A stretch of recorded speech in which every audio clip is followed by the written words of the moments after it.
Doktor, autistik spektr pozuntusu ümumiyyətlə nədir və hansı əsas əlamətlərlə özünü göstərir? Valideynlər bunu ev şəraitində necə ayırd edə bilərlər? Salamlayıram bizi izləyənləri. Mən düşünürəm ki, bugünkü mövzu hər bir şəxsin marağına səbəb olacaq və hal-hazırda çox geniş yayılmış bir pozuntudan bəhs edirik. Autistik spektr pozuntusundan, autizm spektr pozuntusundan bəhs edirik. Əslində illər əvvəl lap psixiatriya elmi yaranan müddətdən bu belə deyək ki, diaqnoza müxtəlif adlar altında adlandırılmışdır. Əqli gerilik, əqli inkişaf ləngiməsi, psixi inkişaf ləngiməsi, intellektual längimə kimi lap qədim vaxtlarda uşaq şizofreniyası deyilə adlandırılırdı. Müəyyən bir etaplarda autizm adlandırıldı və bunun adlarını sadalayacağım alt qrupu, alt tipləri kimi klassik, yəni tipik autizm, atipik autizm, Rett sindromu, daha sonra Kanner sindromu, Asperger sindromu buraya daxil edildi. Lakin 2012-ci ildən etibarən artıq autizm ifadəsi terminologiyadan çıxarıldı və ümumilikdə bu qrup və alt qruplar və tipləri hər biri, hamısı birlikdə autistik spektr pozuntusu diaqnozu adı altında birləşdirildi. Autistik spektr pozuntusu xəstəliklərin beynəlxalq təsnifatı və DSM üzrə sırf psixiatrik bir pozuntudur.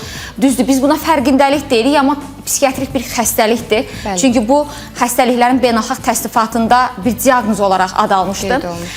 Autistik spektr pozuntusunda birləşməsindəki spektr sözünün mənası belə deyək ki, müxtəliflik, rəngarənglik anlamına gəlir. Necə göy qurşağının müxtəlif rəngləri var, palitranın müxtəlif rəngləri var. Autistik spektr pozuntulu uşaqlarda da kliniki gedişatı zamanı bu uşaqlarda müxtəliflik, fərqindəlik, rəngarənglik, qeyri-adilik müşahidə olunur Günay xanım. Bu xəstəliyi belə deyək, pozuntu olaraq burada əsas nədir? Bu uşaqlarda belə deyək ki, sosial ünsiyyət, nitq və davranış pozuntularında ağırlığına, şiddətinə uyğun olaraq biz artıq belə deyək ki, müdaxiləyə başlayırıq.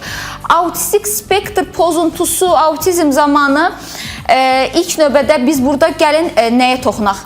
Bir qısa olaraq bunu deyim, sonra keçək klinik əlamətlərinə, risk faktorları. Bunlar kimdə görülə bilər ümumiyyətlə? Risk qrupunda xüsusən qeyd edərdim ki, 35-40 yaşın üzərində ata və ana olmaq istəyən, uşağa sahib olmaq istəyən valideynlərdə, yəni valideynlərdən doğulan uşaqlarda olur. Yəni statistik göstəricilər bunu söylüyor, yəni doktor. Bu 100% bir göstəriciləri ehtimaldır təbii ki. Amma yəni 35-dən aşağı yaş qrupuna nisbətən daha sıx görülür. Daha sıx görülür. 35 altında da görülə bilər. 20 yaşında anadan doğulan qızlarda da görülə bilər, amma ehtimalı nəzərdə tuturam. Və yaxud da genetik faktorlar önəmli olur ki, bütün xəstəliklərdə hər zaman söyləyirəm, istənilən insanın belə deyək, dırnağından tükünə qədər olan bütün xəstəliklərin, əksər xəstəliklərin formalaşmasında genetik faktor önəmlidir. Burada da eyni ilə, əgər yaxın qohumlarda və yaxud da ki, ailədə bir autistik uşaq varsa, digər uşağın autizmli doğulma ehtimalı, yenə deyirəm, ehtimalı yüksəkdir. Əlverişli həyat tərzi, çirkli mühitin olması da burada faktor ola bilər. Ümumiyyətlə, ən çox belə deyək, gəlin nəyə toxunaq? Autizm, autistik spektr pozuntusu uşaqlar belə deyək, necə olur, yəni hansı klinik əlamətləri biz gördükdə uşaqlarda, biz artıq burada bir həyəcan əsas məsələ. Bəli, valideynlər diqqətlə dinləsinlər. Bəli, valideynlər bizi diqqətlə dinləsinlər. Çünki xüsusən də kiçik yaşlı uşaqların valideynləri, mən buradan gənc analara da səslənirəm. Çox təəssüf ki, biraz gec yaşda xəbər tuturlar bunu. İndi deyəcəklər ki, yox, mənim övladımda belə yoxdur. Allah bütün balaları qorusun, hamısı sağlam böyüsün. Bizim tək istəyimiz budur. Amma autistik spektr pozuntusunu daha erkən aşkarlayanda daha gözəl nəticələr əldə etmək olar. Bütün bax bugün bu mövzumuzu işıqlandırmağımızın əsas səbəbi də odur ki, kiməsə xeyrimiz dəysin. Vaxtında xəbər tutsalar, vaxtında müdaxilə olunsa, daha gözəl nəticələr əldə etmək olar. Nəinki 6-7 yaşından sonra. İlk növbədə qeyd edim ki, autizm spektr pozuntusu sırf psixiatrik pozuntudur. Diaqnozu həkim psixiatr tərəfindən qoyulur. Düzdür, həkim psixiatra qarşı cəmiyyətimizdə bir stigmatizasiya, qınaq obyektinə çevrilmə, damğalanmaq qorxusu olduğuna görə uşaqların ilk növbədə psixiatra deyil, nevroloqa, pediatra aparırlar. Amma bu xəstəlik nə pediatrik deyil, nə nevroloji deyil. Bunun diaqnozunu nə pediatr, nə nevroloq və ya da nevropatoloq deyək, həkimlər qoymur və ya da logoped qoya bilməz, psixoloq qoya bilməz. Bəzən deyirlər, doktor, bəs psixoloqa apardıq mərkəzlərə, bizə diaqnoz qoyuldu. Xeyr, psixoloq diaqnoz qoyulmaq ixtiyarı yoxdur və psixoloq nə edə bilər? Təyin etdiyi testlər vasitəsilə uşaqda baş verən sosial ünsiyyətdir, davranışdır, nitqdir, anlama, qavrama, yadda saxlama problemlərinin nə dərəcədə şiddətinin azaldığını, öz etdikləri təlimlərdə nə dərəcədə müsbətə doğru irəliləyiş olduğunu aşkarlaya bilər, diaqnoz təyin edə bilməz. Autizm xəstəliyində, belə deyək, ilk növbədə bizə müraciət edən uşaq, valideynlər vaxtı nənə babası ilə gəlir. Müayinəmiz hardan başlayır? Müayinə dəhlizdən başlayır. Niyə? Autizmli uşaq, diqqət əksili hiperaktiv uşaq, davranış pozuntusu uşaqlar adətən müayinə otağına daxil olmaqda çətinlik çəkirlər, valideynlər onları. Yəni içəri keçmək istəmirlər. Bəli, keçmək istəmirlər. Mən dəhlizə çıxıram. Dəhlizdə müayinəmizə başlayırıq. Elə dəhlizdəykən bizim uşağın davranışı, hərəkəti, baxışları, ünsiyyəti, kontaktı, təması, belə deyək, uşağın bir özünü ifadə etmək, yəni qabiliyyəti, eyni vaxtda uşağın çıxardığı səslərə uyğun olaraq müşahidə edirik. Obyektiv müşahidə deyirik biz buna. Təxminən 30-40 dəqiqə hər bir uşaq individual olaraq müşahidə olunur. Daha sonra biz nənədən, babadan, anadan, atadan, müayinəyə kim daxil olubsa sorğu edirik. Yəni biz buna tibbi olaraq anamnez deyirik, məlumatlar toplayırıq. Ana hamiləliyini necə keçirib? Hamiləlik vaxtı hər hansısa bir virus, infeksiyon xəstəliyə yoluxubmu? Və yaxud da ki, uşaq travma ilə doğulubdur. Və yaxud da ki, onu qeyd edim ki, burada çıxarış olur. Autistik spektr pozuntu ana bətnindən, bətin daxili formalaşan bir pozuntu, o sonradan yaranmır. Artıq ana bətnindəykən bu uşaq belə bir doğulubdur. Burada nə ana günahkar deyil, heç kəs günahkar deyil. Bəzən analar deyir, doktor, görəsən televizorun qarşısına qoydum, əlinə telefon verdim, planşet verdim, belə oldu. Xeyr, bu belə deyildi, bu belə doğulubdur. Yəni özlərini günahlandırmaq. Bəli. Uşaq hansı klinik əlamətləri biz uşaqda gördükdə artıq aylığından yaşına doğru irəlilədikcə burada bir həyəcan təbili çalmaq lazımdır. Birincisi, uşaq kiçik aylarındadır, nə edər? Uşaq bildiyimiz kimi 3 ayında artıq qığıldamağa başlayar. Bu uşaqlarda qığıldama prosesi ləngiyər, aylığına uyğun olaraq qığıldamaz. Və yaxud da ki, uşaq dayanar, önə arxaya gedən, fırlanan əşyalar olar, gözülə onları izləyə bilməz. Əşyanı izləmək, təmas etmək qabiliyyəti pozular. Uşaqlarda belə deyək ki, uşaqlarda göz kontaktı, bəli, əsas məsələ. Bəli, göz kontaktı olmur. Bəzən valideyn deyir, doktor, çağırdım axı baxdı. Bəli, çağırdıqda baxa bilər, amma burada qısa müddətli və yetərsiz göz kontaktından olur bu uşaqlarda. Bu uşaqlarda uzun-uzadı, yetərli, uzun müddətli. Yəni gözü ilə izləmək, hərəkət edən əşyanı, cismi və yaxud da hər hansı bir, bilmirəm, avtomobili izləmirlər. Yəni bu göz kontaktı uzun müddətli olmur. Bəli, uzun-uzadı olmur. Yetərli olmur, davamlı, dayanıqlı göz kontaktı olmur. Yəni istədikdə baxır, istədikdə baxmır. Maraq dairəsi olan şeylərə baxır, maraq dairəsi olmayanlara baxmır. Və yaxud da ki, çağırdıqda öz istəyinə uyğun olaraq reaksiya verə bilir. Bu uşaqlar və yaxud da ki, nə formalaşa bilər? Baxış olaraq. Bəzən olur ki, gözü ilə baxır harasa. Baxır, fikrə gedir sanki, mənasız yerə baxır və yaxud ona mənalıdır deyə baxır, çağırdıqda adına qarşı reaksiya vermir. Bəzən valideyn deyir, doktor, çağırdım adına reaksiya verdi, axı yetərsiz reaksiya vermiş ola bilir. Digər bir əlamət kimi bu uşaqlarda, belə deyək ki, dəxlisiz yerə gülmə yaranır, dayanır, gülümsüyür. Çağırdıqda reaksiya vermir. Doktor, qəribə səslər çıxarır. Bax, Sevinç Dadaşova yazır ki, mənim oğlum autizm spektrdir. 3 yaşı var, 4 olacaq. Tək-tək danışır, amma çox şeyi başa düşmür. Qəribə səslər çıxarır. Bəli, bu uşaqlarda qəribə səslər çıxartmaq və yaxud da ki, bəzən ola bilir ki, autistik spektr pozuntusu suala uyğun olaraq deyim ki, yanaşı olaraq bunlarda digər bir, belə deyək, biz buna Tourette sindromu deyilik, tik pozuntusu, yəni həm motor, həm vokal. Bəzən ola bilər, bunlarda vokal tiklər də ola bilər, səs çıxara bilər danışaraqdan eyni. Yəni, qarışıq simptomatikada müşahidə oluna bilər. Daha sonra biz nə müşahidə edə bilərik? Bu uşaqlarda, dedim bayaq qeyd etdim ki, öz-özünə gülür. Gülür və gülüşünü qaçırdır. Dodaqaltı danışmaq yarana bilir. Uşaqlarda emosional kütlük olur. Biz nə deyirik? Emosional kütlük dedikdə nəyi nəzərdə tuturuq? Uşaq sanki soyuqdur, donuqdur, küt vəziyyətdə idi. Autistik sözü də elə buradan götürülüb. Qapanma deməkdir. Yəni reaksiya yoxdur. Reaksiya yoxdur. Ana ata evdən çıxıb gedir işə, nənə baba gedir. Onların dalından ağlamaq və yaxud da ki, darıxmaq hissiyatı olmur. Bu uşaqlarda o hissiyat pozulur. Uşaqlarda belə deyək, donuqluq yaranmağa başlayır. Uşaqlarda bir belə deyək ki, təhlükəsizliyə qarşı tolerantlıq olur. Tolerantlıq sözün mənası dözümlülük deməkdir.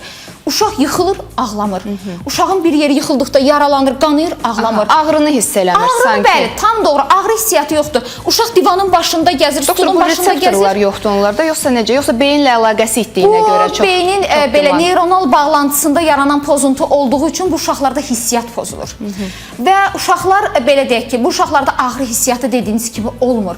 Ağrı çətin hiss eləyirlər.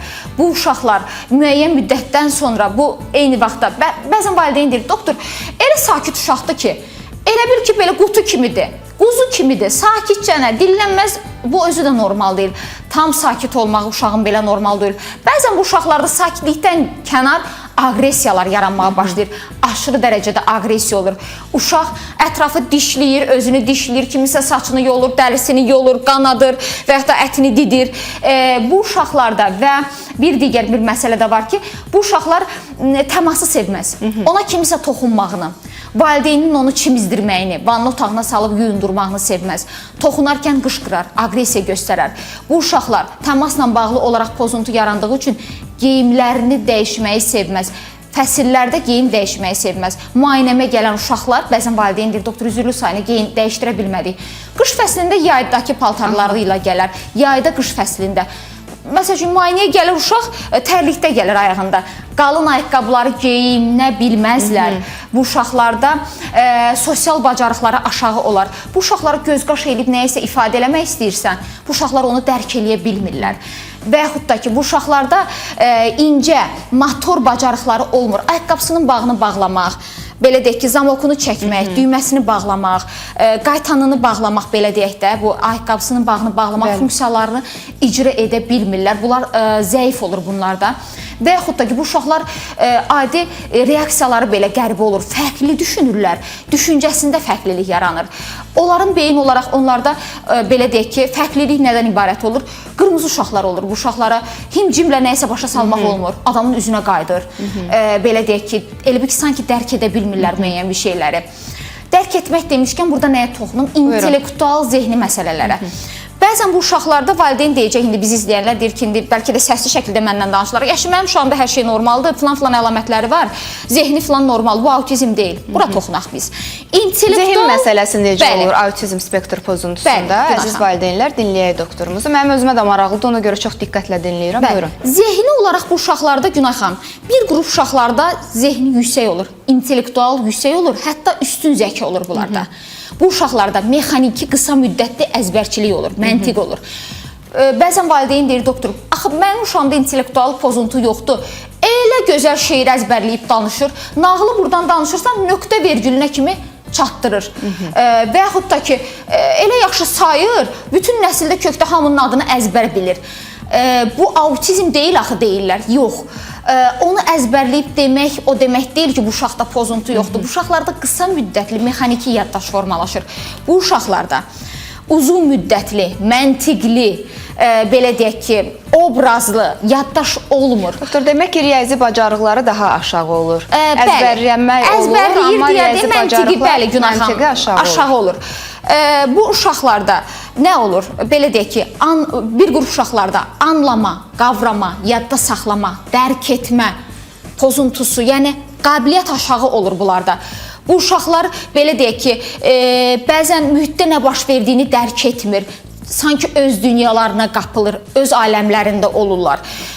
Uşaqlarda müəyyən bir müddətdən sonra nə formalaşır? Stereotipik hərəkətlər deyirik. Təkrarlanan Bəli, təkrarlanan hərəkətlər, biz buna rituallar deyirik. Obsessiv-kompulsiv pozuntuda danışmışdıq bu barədə qısa olaraq. Nə olur? Uşaqlar başını sallayır. Uşaq başı üzərində durur, baş aşağı durur, tərsinə durur. Onlar bütün dünyanı, məkanı tərsinə görmək istəyirlər. Uşaq nə edir? Əllərini hansısa bir səs və təhlükə olduqda sensor olaraq əllərini qulağına tutur, həmin məkandan qaçmağa çalışır. Sonra nə edir uşaq?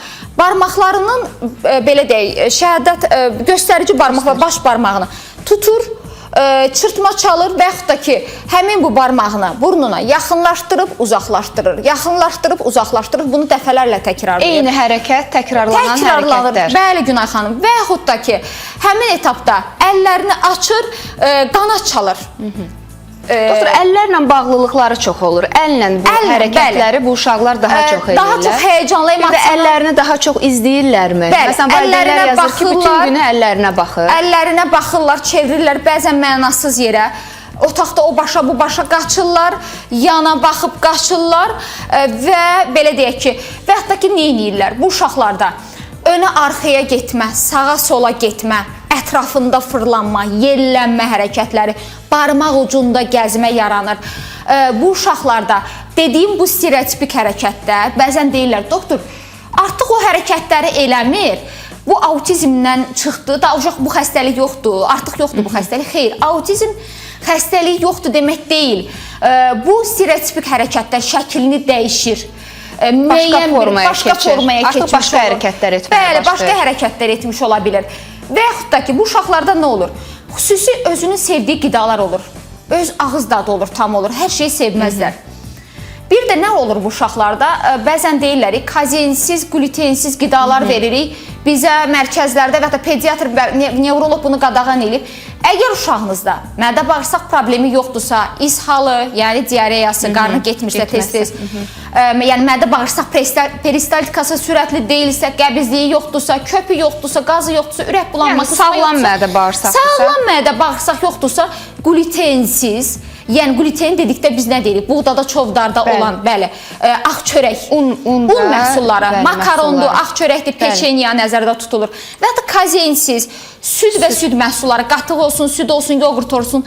Əgər uşağınızla bağlı mədə-bağırsaq problemi yoxdursa, bunu özünüzə dərd eləyib dietik, uşağı pəhrizə, diyetə otsuzdurmayın. Çünki bunun özü də həm valideyn üçün bir, belə deyək, gəlir baxımından, belə deyək ki, çətindir. Həmin bu qidaları seçib almaq, həm də ki, uşağı narahat etmiş olursunuz səbəbsiz yerə. Çünki uşaqda mədə-bağırsaq problemi yoxdursa, bu şəkildə qidalarla qidalandırmağın belə bir mənası yoxdur. Amma nədənsə bunu əlaqələndirirlər, qida ilə birbaşa əlaqələndirirlər. Mən baxıram ki, bu təkcə Azərbaycanda yox, elə dünyanın bir çox ölkələrində söyləyirlər ki, məhz qidalanmaya da bağlı ola bilər. Bəzən bu autizmi qurd xəstəliklərinə bağlayanlar olur.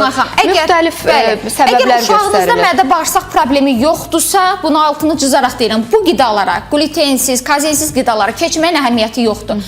Əgər problem varsa, bu problem ümumiyyətlə autistik olmayan uşaqlarda da ola bilər. Axı burada biz niyə glutensiz, kazeinsiz qida verib uşağa biraz daha narahat və gərgin etməliyik? Özümüzü də maddi tərəfdən sıxıntı içərisində buraxmalıyıq. Bir uşaq bunu sevirsə, təbii ki, valideynlər də narahat qalırlar ki, övladımı istədiyi, sevdiyi, yediyi bir qidadan məhrum edirəm. Və nəzərə alaq ki, bayaq doktorumuz da çox gözəl vurğuladı ki, bəzən onlar öz istəklərini, onların istəklərinə qarşı çıxmaları çox aqressivliyi ilə qarşılayırlar. Bu uşaqlara daha həssas yanaşmağımız önəmlidir. Bəli. Bu uşaqlarda sonra nə olur Günay xanım? Sosial ünsiyyət. Bu uşaqlar sosiallaşmaqda çətinlik çəkirlər.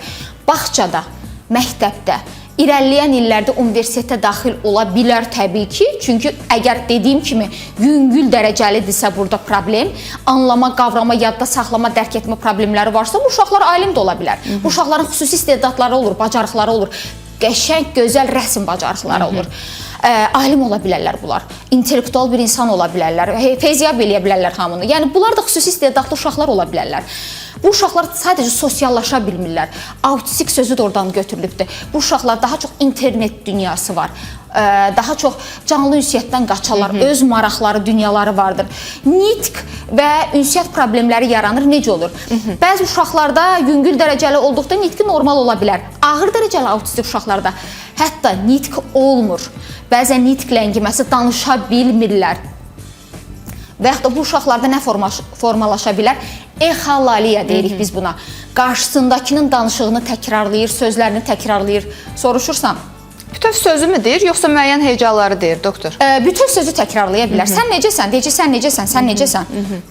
Qarşısındakı olan insanın hərəkətlərini təkrarlayır. Biz buna exopraksiya deyirik. Bu uşaqlarda daha sonra nə olur? Fırlanan əşyalara baxır. Dayanır paltaryan maşının qarşısında, onun barabanını izləyir, ona baxır, mənalı olaraq, özünü mənalı gələrək baxır. Ventilator fırlanır, onun barabanına baxır. Bəzən nə edir? Yaxınlaşır, əlini toxundurmaq istəyir. Bəzən burnunu yaxınlaşdırmaq istəyir, onu hiss eləmək istəyir, duymaq istəyir.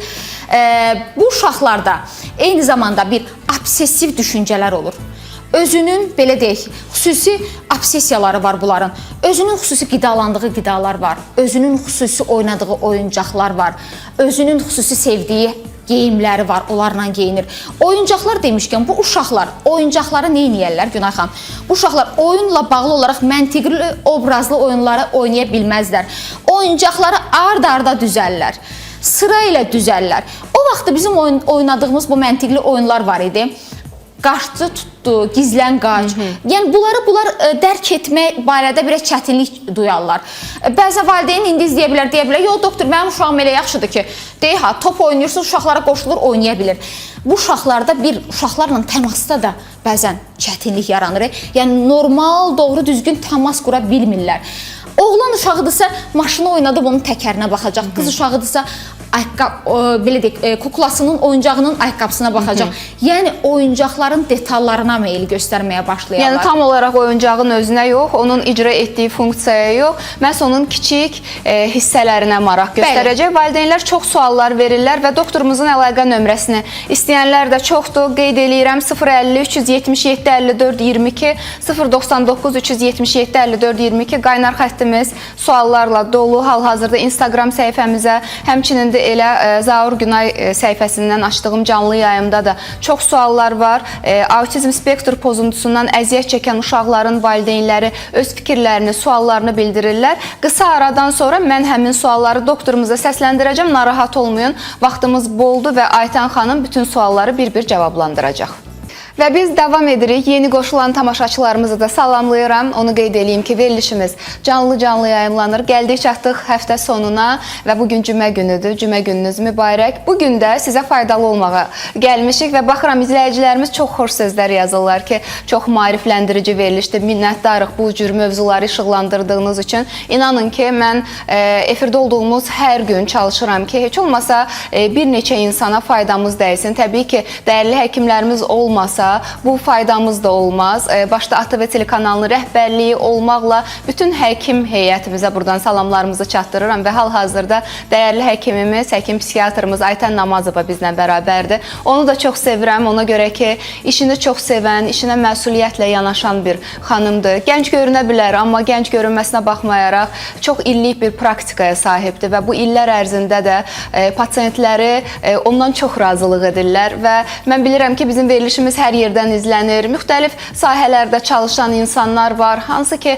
problemlərini bəzən ailə üzvləri ilə belə bölüşə bilmirlər. Bax, o zaman da dəyərli həkim psixiatrımız onların köməyinə çatır. Çünki ötən mövzumuz da çox maraqlı idi. Bugünkü mövzumuz da çox maraqlıdır və elə məqamlar var ki, bəzən ailələr bu məqamları gizli saxlamağa çalışır. Təbii ki, doktorumuzun da peşəsi elə bir peşədir, həkim psixiatr peşəsi ki, qorunur. Bəli, tam qorunur və heç bir diaqnoz, məlumat kənar şəxslərə ötürülmür. Niyə kənar dedim? Bəzən olur, yığırlar, deyirlər ki, doktor, filan kəsin anasıdır və ya da qaynanasıdır. Mən bir şey soruşmaq istədim, xəstəliklə bağlı məlumat verilmir.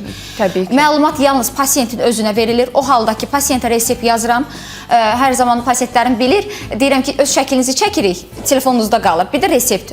Sualınız olanda ikisini də göndərirsiniz, tanıyım hansı pasiyenti. WhatsApp-da ancaq pasiyentlə mənim aramda olan bir bu, belə deyək ki, individual, gizlilik, bağlılıq olur. Heç kimə məlumat verilmir pasiyentin özündən başqa. başqa. O halda məlumat verir ki, pasiyent özünün razılığı olduğu təqdirdə müayinəyə həmin adamla gələrsə və özünün razılığı olarsa, o halda onun yanında bu məsələ açılaraq, məsəl üçün, müayinəmiz davam etdirilə bilər, söhbətimiz onun yanında. Mən bilirəm ki, bəzən olur ki, qaynanalar gəlini götürür, gəlir və yaxud da kürəkənin yanında bilmirəm kimsə gəlir. Hər birinə diqqət təbii ki, doktorumuz onları həm özü ilə danışır, əgər razılıq olarsa o zaman açıqlanır. Çünki bəzən elə məqamlar olur ki, çox təəssüf ki, belə geniş danışılmasa da, amma danışdığımız mövzuların çoxu bir çox ailələrdə öz əksini tapır və bugün danışacağımız mövzu da çox aktual bir mövzudur. Haqqında danışdığımız mövzu haqqında da çox suallar gəlib. Doktor, Instagram səhifəmizdə suallarla doludur, qaynar xəttimizdə və mən buradan səslənmək istəyirəm autizm spektr pozuntusundan əziyyət çəkən uşaqların valideynlərinə, nənə-babalarına, ekrana daha yaxın əyləşin. Valideynlərdən biri belə bir sual vermişdi. Bu sualla başlayaq, sonra mövzumuzu davam edək. Deyir ki, valideynlər hansı yaş dövründə uşaqda autizm əlamətlərindən şübhələnməlidirlər? Mənim uşağımın 1 yaşı var, amma bəzi doktorun dedikləri mənim övladımda görülür. Çox gözəl bir sual ünvanladı. Salamlayıram bizim izləyicini, Günay xanım. Nədən gedir? İlk növbədə onu qeyd edim. Autistik spektr pozuntusu, autizm spektr pozuntusu zamanı biz diaqnozu 3 yaşında təyin edirik. Həkim psixiatr olaraq. Diaqnoz həkim psixiatr tərəfindən təyin edilir. Lakin bir valideyn olaraq evdə uşağınızın belə deyək ki, davranışından, ünsiyyətindən, sosial ünsiyyətindən, nitqindən, hərəkətlərindən, əşyaları izləməsindən, kiçik aylarında olan reaksiyalarından narahatsınızsa, onun qabiliyyətindən, kontaktından narahatsınızsa, valideynin beyninə şübhə düşübsə, Günay xanım, demək ki, burada artıq bir həyəcan təbili çalınmaq lazımdır. İlk növbədə həkim psixiatra müraciət edirsiniz. Razıyam sizə. Həkim psixiatr müşahidə edir. Obyektiv olaraq sizdən topladığı anamnezə görə. Əgər burada ehtiyac görülərsə, ilkin etapda lap 1 yaş yarımından etibarən psixopedaqoji təlimlərlə, məşğələlərlə artıq müayinələr aparılmağa başlayır. İlkin etapda budur. Daha sonraki müddətlərdə artıq uşaq böyüdükcə illər keçir.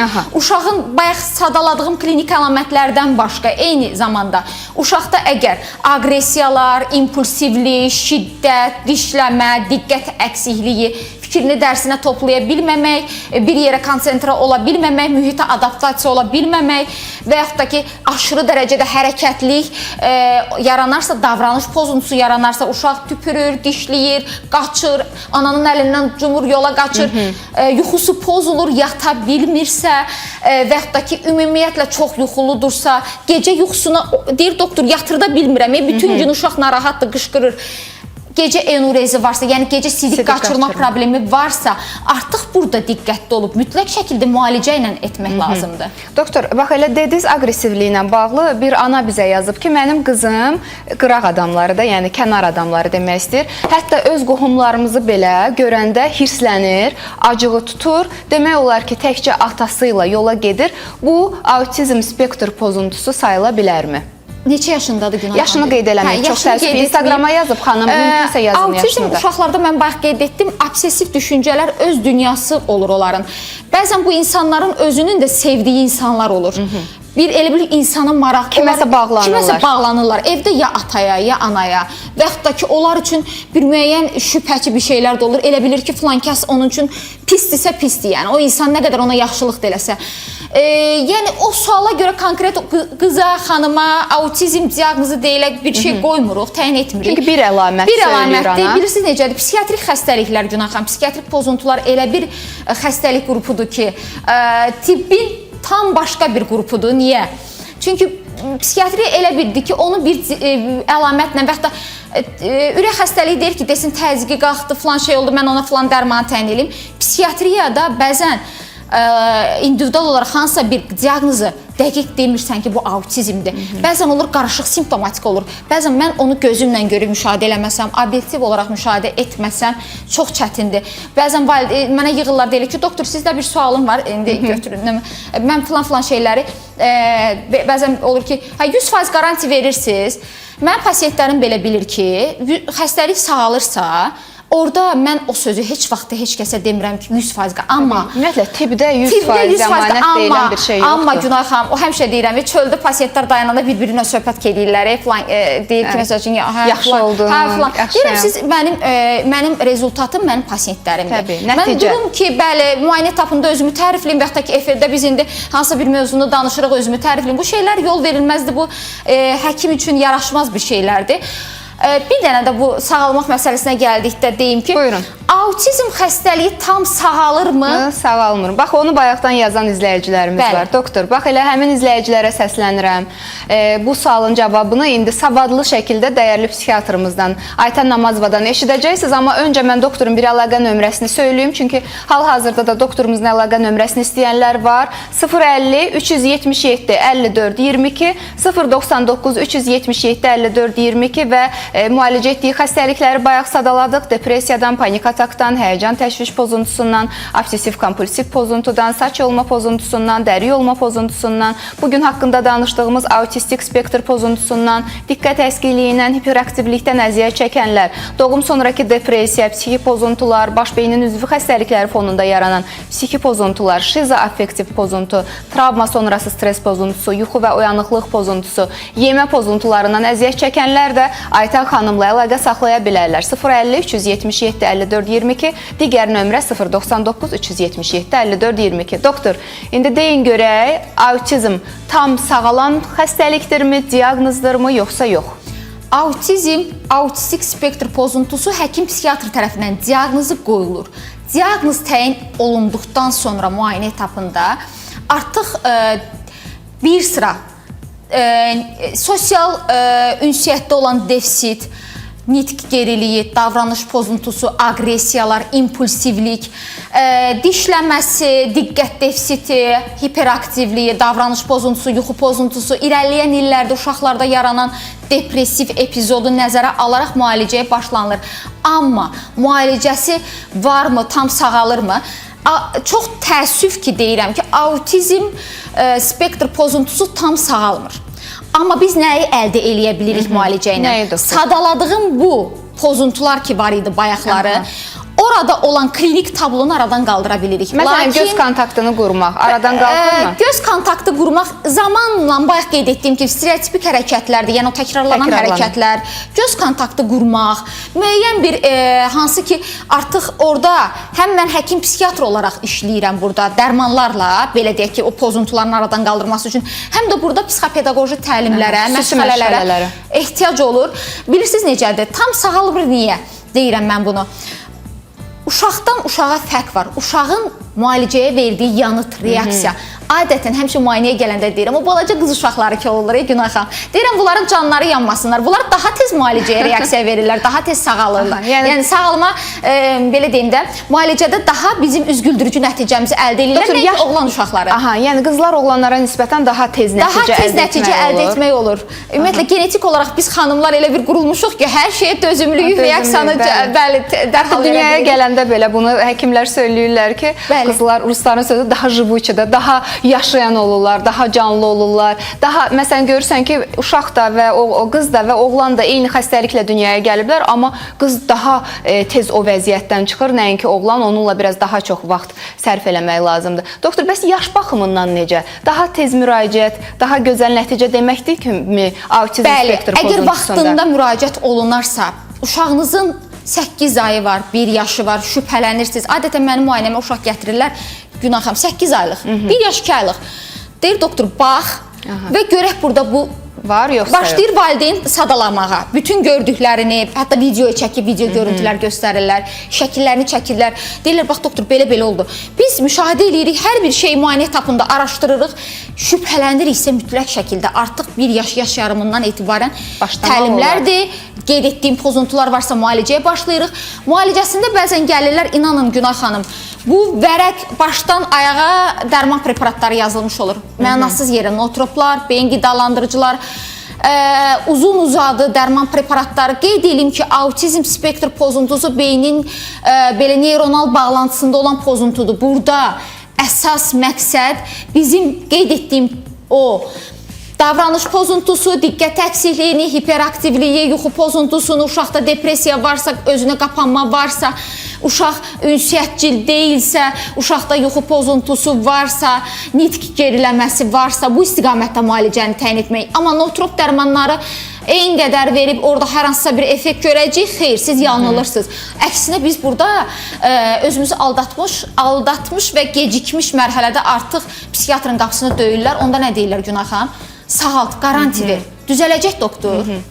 Yəni bu da çox çətindir. Ona görə vaxtında müraciət edin və şükür Allaha ki, bax indi belə verilişlər var, sosial şəbəkələrdə məlumatlar var. Maariflənmək üçün yetər ki, sən istəyəsən, çox vasitələr var. Doğru düzgün istifadə etsək və hal-hazırda Azərbaycanın bölgələrindən, müxtəlif ölkələrdən bizə yazırlar ki, çox diqqətlə dinləyirik bu müzakirəni, çox faydalı bir müzakirədir, fikir bildirirlər, söyləyirlər ki, məsələn, artıq böyük yaşda olan autistik spektr pozuntusundan əziyyət çəkən uşaqların valideynləri ki, bizim dövrümüzdə bunlar yox idi, bu qədər əlçatan deyildi. Biz vaxtında müraciət etmədik. Məsələn, bir o uşağın valideyni yazmışdı ki, 17 yaşı var, o qədər də gözəl nəticəsi yoxdur, ümumiyyətlə danışmır, hiss olunur ki, deyir, anlayır, amma heç bir reaksiya verə bilmir. İndi bəlkə də valideyn öz ailəmində onu deyir ki, anlayır. Ona görə əziz valideynlər, kiçik yaşlarından övladlarınızın hər bir hərəkətinə fikir verin. Xüsusən də doktorumuzun qeyd etdiyi o təkrarlanan hərəkətlər, göz kontaktının qurulmaması. Təbii ki, bunlar o demək deyil ki, sizin övladınız autistik spektr pozuntusundan əziyyət çəkir.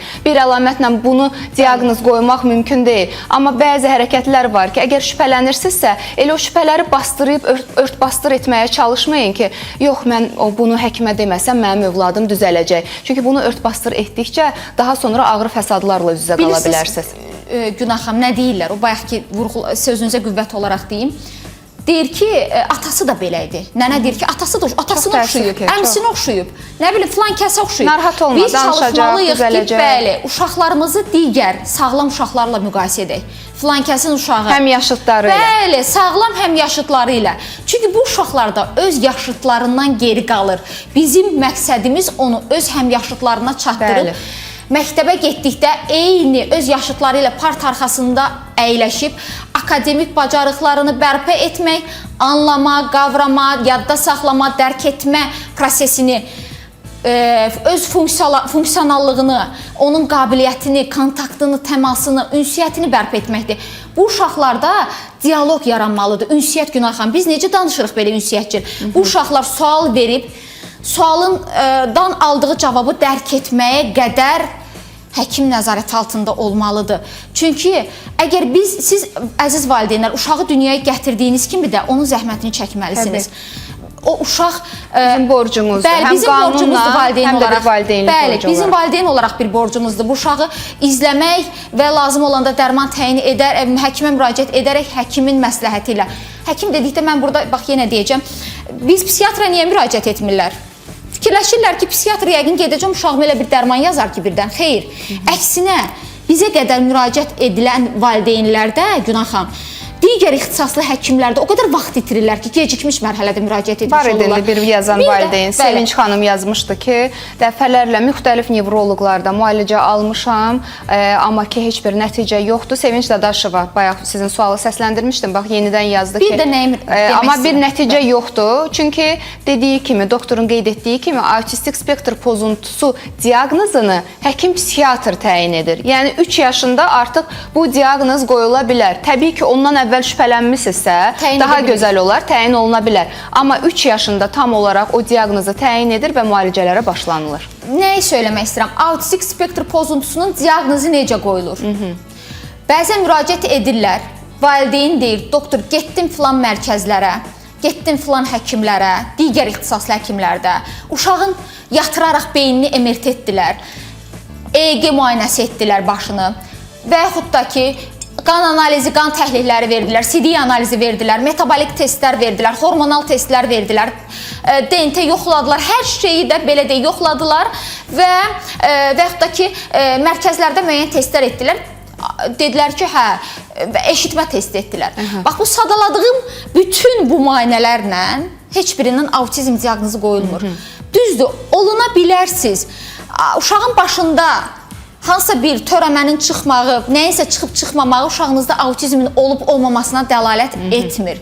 autizm diaqnozu qeyd etdiyim bu müayinələr, testlər, analizlərlə, aparatlarla deyil, həkim psixiatrın obyektiv müşahidəsi ilə, valideynlərdən aldığımız anamnezlə, sorğu ilə, uşağın video görüntüsünü və uşağı canlı olaraq izləməklə 30-40 dəqiqə ərzində biz həkim psixiatrlar tərəfindən qoyulan bir pozuntudur, diaqnozdur və vaxt itirərək uşağınızın başını MRT bəzən deyirlər, doktor bir dənə zəhmət olmasa baxın, deyirəm baxıram.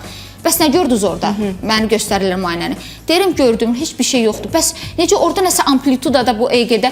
Deyirəm onun çıxıb çıxmamağının sizin uşağının autizm olub olmamasına normal uşaqda da görülə bilər. Normal uşaqda da yəni bu diaqnoz olmayan uşaqda da görülə bilər. Bəli, görülməyə də bilər. O bütün pozuntularda elədir. Şizofreniya olsun, autizm olsun, dissosiativ konversiyon pozuntu olsun, tip pozuntusu, Tourette sindromu, depressiya olsun, istənilən xəstəliklərdə en qədər müayinələri etmək olar. Amma bizim xəstəliklər üçün hər hansısa bir vacib olaraq müayinənin aparılması, diaqnozun qoyulması yəni vacib deyil.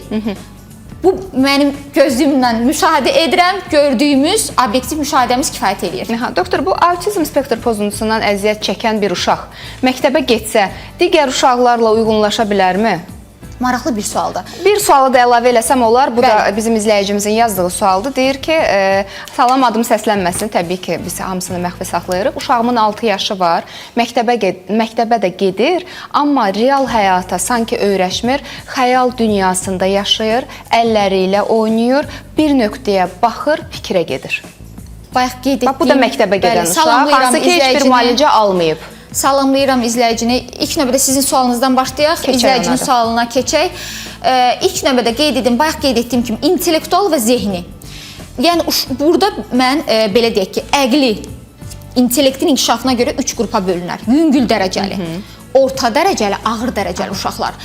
Yüngül dərəcəli autistik spektr pozuntusu olan uşaqlar adi uşaqlarla eyni part arxasında əyləşib normal şəkildə dərs prosesində iştirak edə bilərlər. Bu uşaqlar universitetə də daxil ola bilər. Bu uşaqlardan yaxşı, belə deyək ki, kompüter mühəndisi çıxa bilər, belə də informatika üzrə mühəndis çıxa bilər. Yəni bunlarda zehni bacarıqları yaxşı olur. Digər uşaqlarla çox seçilə bilmir. O halda ki, bu yenə deyirəm ki, vaxt itirmədən nəzarət altında apardıqda olur müalicəni. Orta ağır və ağır dərəcəli zehni gerilənməsi olan uşaqlarda bunu eyni yaşıtları ilə sinifdə tədris oluna bilmir. Niyə? Birincisi, uşaqların özləri üçün bu psixoloji bir travmadır. İkincisi, bir tərəfdən bu uşaqlar, digər uşaqlarda dərs prosesi keçdikdə bu uşaqlar geriliyirlər. Çünki bu uşaqlarda anlama, qavrama, dərk etmə, həmin bu situasiyadan və dərsdə müəllimin belə deyək, danışıqlarını qavraya bilmədikləri üçün və fikirləri daim dağınıq, o valideynin indi sualına gəlim ki, deyir bir nöqtəyə baxır, fikri başqa yerdədir.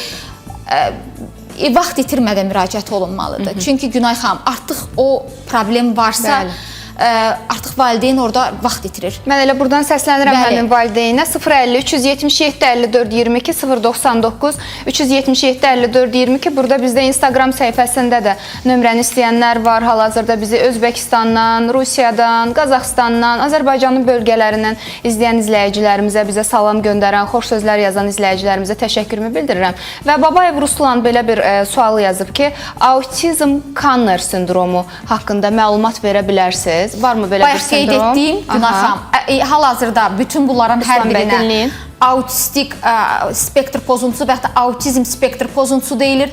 Hal-hazırda biz tipik, atipik və ya da tipik klassik də deyilir. Bayaq veriliş başlığında sadaladım. Tipik autizm, atipik autizm, Kanner sindromu, Rett sindromu, daha sonra Asperger sindromu. Bunların hər biri artıq elmi olaraq xəstəliklərin beynəlxalq təsnifatında və DSM üzrə autistik spektr pozuntusu, autizmin içərisinə daxil olur. Yəni digər bir adıdır da, sadə bir dildə desək, Ruslan bəy. Hamısı bunun alt qruplarıdır, adı sayılır və ümumi ad altında belə deyək, adlandırılıb diaqnoz təyin edilir. Doktor, icazənizlə keçim qısa-qısa suallara və siz onları cavablandırasınız. Deməli, autizmli uşaqlar danışmağı öyrənə bilirmi?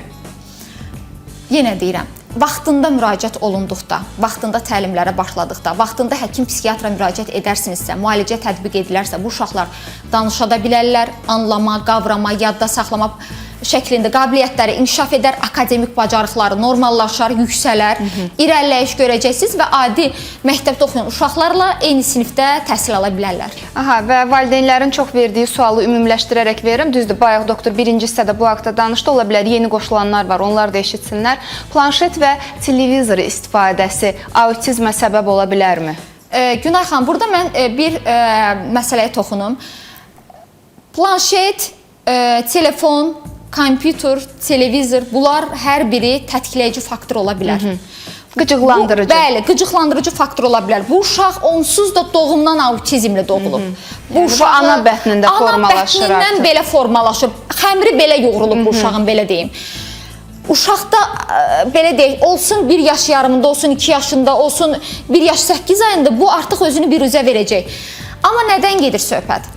Reaktiv bağlama pozuntusu var, bir də autizm var. Bunların arasında fərqi qoyum, diferensiyasiya edək, bilsinlər. Reaktiv bağlama pozuntusu nədir, autizm nədir? Bəzən valideyn deyir, doktor 2 yaşı var, anlayır, qavrayır, yadda saxlaya bilir, hər şey normaldır, amma bir dənə danışmır. Bu autizm deyil, bu reaktiv bağlama pozuntusudur. Bu uşaq danışacaqdır, amma problem nədir? Bizim işimiz gücümüz olur.